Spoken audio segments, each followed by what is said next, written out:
The music swelled in a gentle crescendo as I walked down the aisle, my arm looped through my father's, my heart pounding loud enough I swore it was in sync with the violinist. The air smelled like roses and tension, a strange combination of joy and nerves and something I couldn't yet name. Aiden stood at the end, his eyes fixed on mine, his smile steady and calming, like he always was. My rock, my balance, my safe harbor. It was supposed to be the happiest day of my life. I should have known better. My sister Emily stood up before the officiant could even speak. There wasn't a signal, no polite cough or raised hand, just the sudden sound of her chair scraping backward across the polished wooden floor, like a record scratch across a moment frozen in beauty. "I'm sorry," she said, loud enough for everyone to hear, her voice slicing clean through the collective gasp of confusion. "I can't just sit here and pretend like this is normal." I blinked. She took a step forward, her dress shimmering champagne gold, hair curled in picture-perfect waves. She looked like she was making a toast, except the expression on her face wasn't joy, it was disgust and superiority. "She's making a mistake," Emily said, gesturing toward me like I was a misbehaving child. "You all think this is some kind of love story? That she found her Prince Charming?" Her voice turned mocking. "No, she's marrying him for his money, and he's either too blind or too desperate to realize it." I heard someone gasp in the second row. Aunt Karen, probably. My mom clutched her necklace, and my dad froze like a statue beside me. Aiden didn't move. I tried to speak, to do something, anything, but I felt like I'd stepped outside of my body. Emily wasn't done. "She's always been like this," she continued, her voice steadier now, like she was reading from a script she'd practiced. "Always needy, always clinging to someone else to feel worthy. She's never had ambition, never built anything herself. She latches onto people like a parasite and calls it love." Someone in the back whispered, "Oh my God." I stood frozen, unable to comprehend that this was actually happening, on my wedding day, in front of everyone I loved at the altar. "I'm sorry," she said again, turning toward the guests now, her arms open like a martyr pleading with the public. "But I couldn't sit here and watch this without saying something. She's pathetic. This marriage is a joke." It felt like the floor had vanished beneath me. Aiden hadn't said a word. He was still standing calmly, but his fingers had curled into fists at his side. His eyes weren't on Emily. They were on me. And when I met his gaze, I expected pity, maybe horror, embarrassment, but there was none of that. Only a quiet kind of sadness, and then resolve. He stepped forward. Not a dramatic stride, just a calm, steady movement, like the eye of a storm pushing back the chaos. "Emily," he said, voice firm but even, "I think you've said enough." She turned to him, surprised he was speaking. Maybe she'd expected him to walk away, humiliated. Or maybe she'd assumed he'd stand there shell-shocked, and let her narrative become the only one the room would remember. "Look," she scoffed, "I know you think you're in love with her. She's good at that. Playing the victim, making people feel like they have to protect her. But you don't know who she really is. You haven't seen how she gets when no one's watching." Aiden smiled softly, an expression I knew well. It meant he was about to dismantle someone, gently but completely. "And you have?" he asked. "You know who she is?" "I'm her sister." Emily snapped, like it was obvious. He tilted his head. "Then tell me, what's her favorite book? What scent does she keep in her pillowcase when she can't sleep? What poem did she write when she was 16 that made her cry for 3 days but never told anyone why?" Emily blinked. Aiden stepped closer, not threatening, but firm. "You don't know her. You never bothered to." The room had gone so silent you could hear the faint buzz of the microphone speakers. "She doesn't need defending," he said, his hand reaching back to gently take mine. "But I do need to say this, for her." He turned to the crowd, and for the first time I felt the tide shifting. "You all came here today thinking this was a simple love story. Maybe it is. But it's also the story of a woman who spent her whole life being told she's not enough. By family, by teachers, by friends, and yet she kept loving anyway." He looked down at me. "And that's the kind of woman I want to build a life with." My vision blurred. My knees trembled. But I didn't fall. Emily stood frozen. For the first time in years, she didn't have a comeback. And as the silence stretched, I felt something else settle in me. Not shame, not fear, freedom. If you had met us when we were kids, you would have thought we were inseparable. My mom loved to dress us in matching clothes, Emily in pink, me in purple, and strangers would smile at us in grocery store lines, calling us the little twins, even though she was 2 years older. What they didn't see was that Emily never wanted a sister. She wanted a spotlight. And I was the shadow that came with it. She learned early how to wield charm like a weapon. In kindergarten, when she pushed me off the swing and I cried, she convinced the teacher I had slipped. In middle school, she spread a rumor that I still wet the bed, then hugged me in front of everyone and told them I was sensitive, and they should be nice. Everything with her came wrapped in sweetness and poison, and for the longest time I drank it because I didn't know any better. She was the golden child, smart, popular, athletic. When she got into Yale, my parents nearly cried with pride. When I got a scholarship to a state university, they said, "That's great, honey," and went back to watching the news. At every family dinner, the conversation revolved around her internships, her goals, her dating life. And me? I wrote poetry. I worked part-time at a coffee shop and helped tutor kids who couldn't read. I didn't do things that came with trophies or LinkedIn-worthy accomplishments. So I became quiet. I thought maybe if I kept my head down, Emily would stop seeing me as a threat. But Emily didn't need reasons to see enemies. She only needed someone standing too close to the light. After college, she moved to New York and got a job at a PR firm. Her life became an Instagram carousel of rooftop brunches and curated hashtags. Meanwhile, I stayed home, worked at a local community center, and found joy in small things. Coffee at sunrise, watercolor on Sundays, helping a 9-year-old read their first chapter book without stumbling. I met Aiden on a rainy Thursday. He'd walked into the community bookstore with a stack of gently used novels and a warm smile. He wasn't flashy, no designer watch, no leather shoes. He wore jeans, a cardigan that looked like it belonged to a grandpa, and glasses that kept slipping down his nose. He struck up a conversation when I recommended a poetry anthology. He came back the next day to tell me he read it cover to cover. We didn't fall in love in a rush. It was a slow burn, built on shared silences, favorite authors, and long walks with coffee and no destination. He was kind in the small ways, remembered my favorite mug, kept a playlist of songs I hummed absent-mindedly, rubbed my wrist when my anxiety made my fingers twitch. When he told me he owned the bookstore, I didn't blink. I wasn't interested in titles. I was interested in the way he made space for me, the way he didn't talk over me, the way he made me feel like I was enough without having to prove anything. When I told Emily about him, her first reaction was a scoff. "You're dating a bookstore guy?" she said, twirling a glass of wine like she was auditioning for Real Housewives. "That's cute. Does he wear tweed and quote Whitman in bed?" "He owns the store," I said a little too defensively, "and he's really smart." "Oh honey," she sighed with a faux sympathetic pat on my knee, "smart doesn't pay the bills, or buy diamonds." I thought she was joking. I laughed. She didn't. Over the next few months, she began her campaign. It was subtle at first, offhand comments, backhanded compliments. "You two are really cute, like quirky cute. Are you sure he's not intimidated by how much you've grown? You know, emotionally. He seems safe, like beige." But it got worse once we got engaged. We kept the proposal private at first. He asked me in the bookstore after hours when the lights were low and the poetry section was glowing. He read me one of my own poems, the one I'd published in a tiny zine years ago, and said, "You saw me before I saw myself. I want to spend the rest of my life helping you stay seen." I cried. Of course I said yes. When I told my family, Emily was the last to respond. She looked at the ring. It wasn't flashy. It wasn't a Tiffany cut. It was a vintage piece with a story, one he found in a small shop while traveling through Italy. I loved it. Emily didn't. She gave me a smile that didn't reach her eyes and said, "It's unique." Later, she told my mom, "She's rushing. She always does this. Gets too deep, too fast. Watch. She'll regret this within a year." I overheard the call. Still, I invited her to be my maid of honor. Not because I wanted to, but because it felt like the right thing to do. Family, right?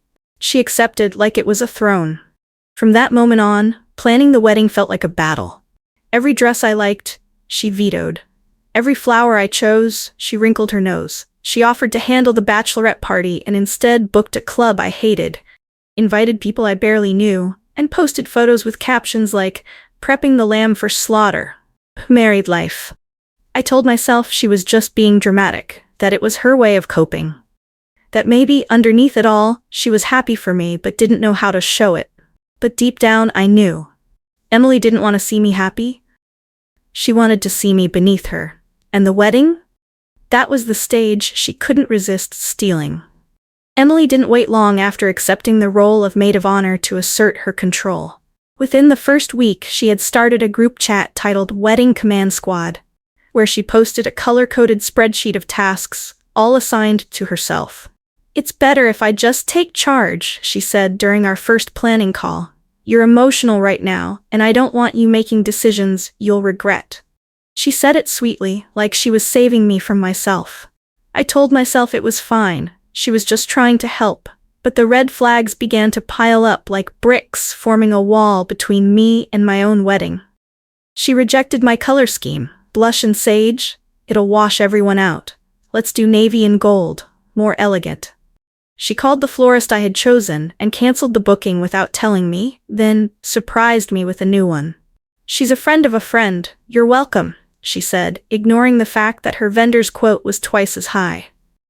When I tried to assert myself, she'd respond with a sigh, a head tilt, and her signature line, "I'm just trying to make sure you don't embarrass yourself." At the cake tasting, she took charge of the entire session, sending back flavors I liked, telling the baker I had a child's palate, and finally choosing a towering, modern design I hated. When I told her I wanted something smaller, maybe with a rustic theme, she laughed. "You're not getting married in a barn. You're not a Pinterest board." She ridiculed my invites. She rewrote my vows without asking. She even hinted that I should tone down my makeup to not outshine the dress. But the worst moment, the one that finally made me stop pretending she meant well, came 2 weeks before the wedding, when I caught her on the phone with one of our mutual cousins.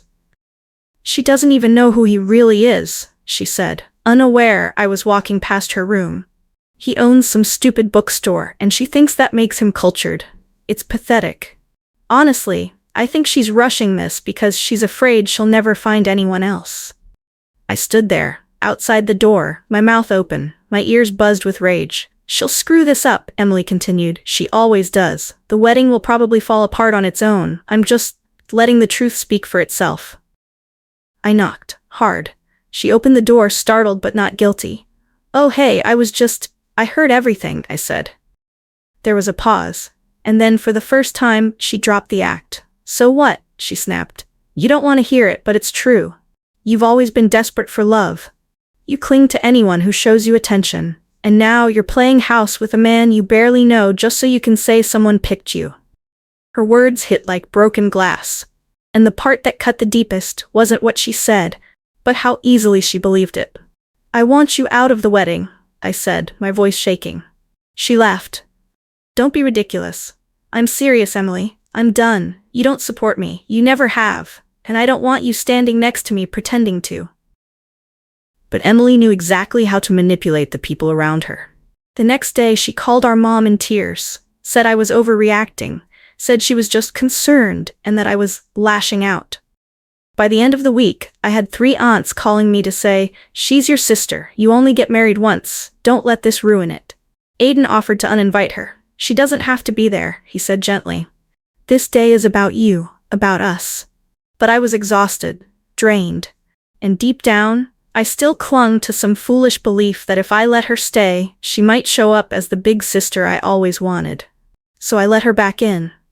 On the condition that she wouldn't make a speech, that she would show up, smile, and keep her drama out of it. She agreed. Or rather, she smirked and said, "Fine, I'll let you have your moment." I didn't believe her. But I was too tired to fight anymore. The night before the wedding, she posted a photo on Instagram of the rehearsal dinner. Caption, "Let's see how long this one lasts. Haj 3rd time's a charm, wedding drama." It was my first marriage. I reported the post. She deleted it. And then she showed up the next day in a dress that shimmered louder than mine, heels that clicked like gunshots on the church floor, and a smile that said she knew exactly what she was going to do. I had prayed that she would behave. I had hoped that maybe, deep down, some part of her loved me enough to let me have this day. but I should have known. Emily never let anyone else be the center of attention, not even her sister. Especially not her sister. After Emily's speech, if you could even call it that, no one knew what to do. The air had turned heavy and sour, like the aftermath of a thunderclap in a church. My hands trembled, my bouquet forgotten at my feet. I couldn't breathe, couldn't blink, couldn't even cry. I just stood there stunned as my own sister shredded me in front of 100 people, in a white dress, on what was supposed to be my day. And Aiden, he hadn't flinched. He watched her quietly, his eyes locked onto hers with a patience that I had come to know well. That unshakable calm. The way he never needed to raise his voice to be heard. I always thought that was his strength. But that day, it became his armor. When Emily finally closed her little monologue with a smug shake of her head. I'm sorry, but someone had to say it. I thought the silence that followed would swallow me whole. I didn't know how to move forward. How do you just carry on with your vows after your own sister calls you a parasite in front of your grandparents? That's when Aiden stepped forward. He took the mic from the officiant, his other hand reaching for mine, gently but with conviction. And then, in the clearest, steadiest voice I'd ever heard, he began to speak. "Thank you, Emily," he said, "for giving me the chance to tell the truth." She blinked. "What? I know you think you're the only one who sees clearly here. That you've exposed some kind of con. But what you've really done is remind everyone who you are. And more importantly, who she is." He glanced at me, then back to the crowd. "I met this woman in a bookstore. Yes, that part's true. But what most of you don't know is that I didn't just work there. I co-founded the company. I helped build that bookstore into a chain with 37 locations across 5 states. We focused on literacy programs, author events, community outreach." A hush fell over the guests. Murmurs began to ripple. "I've sat on the board of 3 nonprofits," he continued. "One of which funds scholarships for women in underserved communities. I've been part of quiet philanthropic work for years, and when your father's business was going under 2 years ago, Emily," he turned directly to her, "I was the anonymous investor who bailed him out." Her face drained of color. "I don't advertise my wealth," Aiden said, voice even. "I don't wear designer suits. I drive a 10-year-old car and still buy used books. Not because I'm hiding anything, but because I've seen how people treat you when they think they know your worth." He looked back at me, his voice softening. "She never asked what I made. She never Googled my net worth. She asked what I read. She asked what I dreamed. She sat with me on the floor of that store and talked about Toni Morrison and ocean metaphors, and the first time she realized words could save her life. I felt my breath catch in my throat. I fell in love with her because she saw me when I was invisible," he said, "and because even now, when someone she trusted tried to humiliate her in front of a room full of people, she stood tall. She didn't run. She didn't shrink. She stayed." People began to nod. I heard someone sniffle behind me. "Emily, I'm sorry for whatever pain makes you feel like you have to hurt others to be heard. But this isn't love. This isn't protection. This is sabotage." He turned back to the guests. "And if anyone else here thinks they know this woman better than I do, by all means, speak now." Silence. Total, deafening silence. Emily stood frozen, her mouth slightly open, her carefully painted face cracking in real time. She looked at the crowd, expecting anyone to side with her. No one did. I didn't even feel anger anymore. Just clarity. This was the moment I had waited for my entire life. Not the humiliation, not the pain. But the moment someone stood up, not for me but with me. Aiden reached for my hand again. I stepped forward, and just like that, the officiant cleared his throat. "Shall we proceed?" The crowd erupted into applause, not out of pity, but support. Solidarity. Relief. Emily didn't wait for the ceremony to resume. She turned on her heels, stilettos clicking like a retreating war drum, and walked out the side doors. She didn't look back. That night, during the reception, people came up to me one after another with the same expressions: shame, sympathy, surprise. I had no idea she was like that.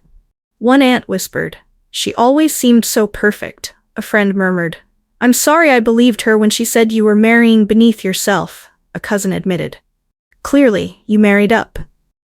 I didn't need the validation, but I welcomed the recognition. Emily had tried to destroy my wedding. Instead, she gave me the most honest start to a marriage I could have asked for. No illusions. No pretenses, just truth. And love that had already weathered a storm.